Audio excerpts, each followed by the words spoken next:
नमस्कार, आप live cities देख रहे हैं। मैं हूं जय शुक्ला। बिहार में नई कोचिंग नियमावली लागू होने जा रही है। अब यह नियमावली ऐसी होगी जिसके लागू हो जाने के बाद जो मनमाने तरीके से फीस की वसूली की जाती है ना, वो बंद हो जाएगा। इसके अलावा इस नियमावली के लागू हो जाने के बाद बिहार के जो सरकारी शिक्षक हैं वो भी कोचिंग नहीं पढ़ा पाएंगे। अब इसे लेकर क्या खबर है और क्या कुछ सरकार करने जा रही है, क्या कुछ शिक्षा विभाग कदम उठाने जा रहा है, वो हम आपको बताने जा रहे हैं। जरा विस्तार से सुनिएगा, खबर काम की है।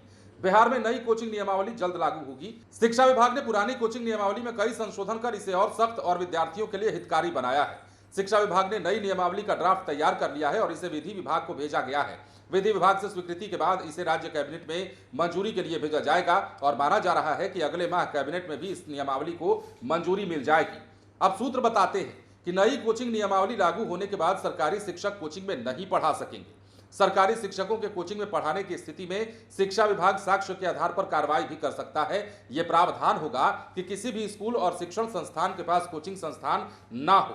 पुरानी नियमावली में यह प्रावधान नहीं थे। बिना निबंधन कोचिंग चलाने वालों पर भी अब कार्रवाई होगी। इसके अलावा सबसे अहम बात आपको जाननी चाहिए, नियमावली में अनाप शनाप फीस लेने की शिकायत, इसकी जांच और कार्रवाई का भी प्रावधान किया गया है। कोचिंग संस्थानों को अपनी निर्धारित फीस भी सार्वजनिक करनी होगी।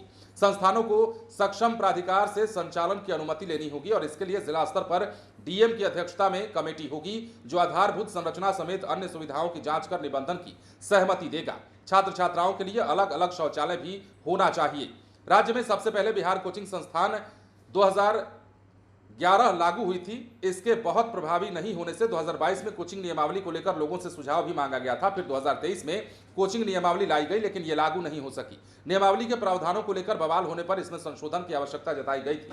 पर अब जो है कोचिंग नियमावली बिहार में लागू होने जा रही है और यह संभव है कि कैबिनेट से मंजूरी मिलने के बाद अगले महीने ये धरातल पर उतर जाएगी और इसके बाद उन तमाम शिक्षकों की चिंता बढ़ने वाली है जो सरकार के पैसे के अलावा अलग से पढ़ा करके पैसा कमाने की चाह रखते हैं या फिर पढ़ाते हैं। उन लोगों की फजीहत हो जाएगी जो कोचिंग के नाम पर छात्रों से मोटी रकम वसूलते हैं और मनमाने ढंग से फीस वसूली का यह सिलसिला जो है चलता रहता है। ऐसे लोगों की अब शामत आने वाली है। बिहार सरकार ने वो कदम उठाने का फैसला लिया है या फिर शिक्षा विभाग ने वो कदम उठाने का फैसला लिया है। तो छात्रों के लिए यह हितकारी कैसे है? छात्रों के लिए कई मायनों में हितकारी है। अब कोचिंग संचालकों पर जब नकेल कसी जाएगी तो मनमाने फीस पर जो है रोक लगेगी। उसके बाद ये फैसला सीधे सीधे जो है या फिर इसका प्रभाव सीधा सीधा बच्चों पर पड़ेगा, छात्रों पर पड़ेगा और उन्हें थोड़ी राहत मिलेगी। दूसरी बात यह है कि सरकारी शिक्षक जो कोचिंग पढ़ाते हैं वो कोचिंग नहीं पढ़ाएंगे क्योंकि उसका असर सरकारी विद्यालय के पठन पाठन पे दिखता है। अगर कोचिंग संस्थान में सरकारी मास्टर साहब पढ़ाने जाते हैं तो उनका ज्यादा से ज्यादा फोकस उस प्राइवेट कोचिंग पर होता है जहां से उन्हें रकम मिलती है। सरकार के पैसे तो वैसे भी आते रहेंगे, ये सोच के साथ वो पढ़ाने जाते हैं, उन पर भी लगाम लगेगा और ऐसे में इससे भी छात्रों का भला होगा। फिलहाल बने रहें लाइव सिटीज के साथ। धन्यवाद।